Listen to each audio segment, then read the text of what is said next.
मुंबईमध्ये सामान्य जनतेला अनेक प्रश्नांना सामोरे जायला लागतं, जसं त्यांच्या घराचे प्रश्न असो किंवा SRAचे असो किंवा एका घरावर दुसरं घर बांधण्याचे प्रश्न असो किंवा कुठल्याही प्रकारचे वेगवेगळे प्रश्न असो।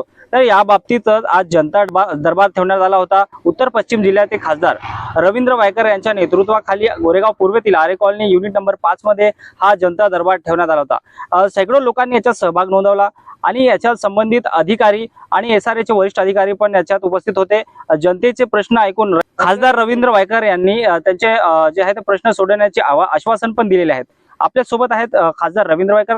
काय त्यांनी माहिती दिली या जाणून घेऊया। प्रामुख्याने SRAच्या संदर्भामध्ये लोकांचे अनेक प्रॉब्लेम आहेत आणि ते प्रॉब्लेम लोकांच्या दरबारी जाऊन म्हणजे लोकांच्या दरवाजात जाऊन आपण सोडवले पाहिजे अशा पद्धतीने माननीय मुख्यमंत्री, माननीय उपमुख्यमंत्री, SRA CEO आमची जी बैठक झाली त्याच्यामध्ये ठरलं आणि त्या पद्धतीने हा मी आता मेळावा घेतलाय। म्हणजे शासन तुमच्या दरबारी, SRA तुमच्या दरबारी अशा पद्धतीने घेतलं होतं।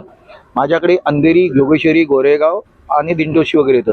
हा मध्यस्थ ठिकाणी असणं आणि प्रामुख्याने याच्या मागचं उद्दिष्ट होतं की आरेमध्ये असलेले 27 फाडे, आरेमधली असलेली 10-15 हजाराची वस्ती, त्यानंतर वन खात्यामध्ये असलेली लोक आणि बाकीच्या ठिकाणी जरी SRA असला तरी ह्या लोकांना अजून ते कळलेलं नाही। या लोकांना देखील त्यांना मार्गस्थ व्हावं, त्यांचे विचार ऐकावे, आपले विचार द्यावे आणि त्या पद्धतीने SRA डेव्हलप झालं पाहिजे।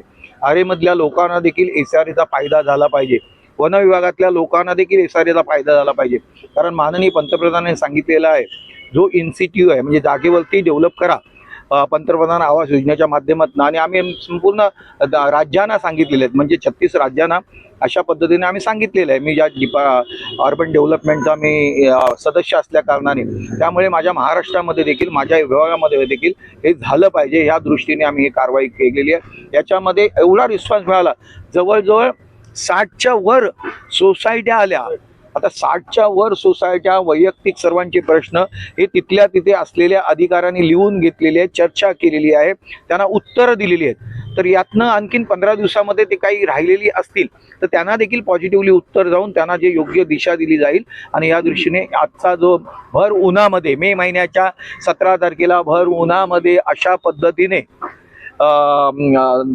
दरबार लावणं म्हणजे जनता दरबार लावणं, यामध्ये कुठल्याही इलेक्ट्रिक वगैरे सर्व तुम्ही पाहिलं असेल, कसलंही काही नाही।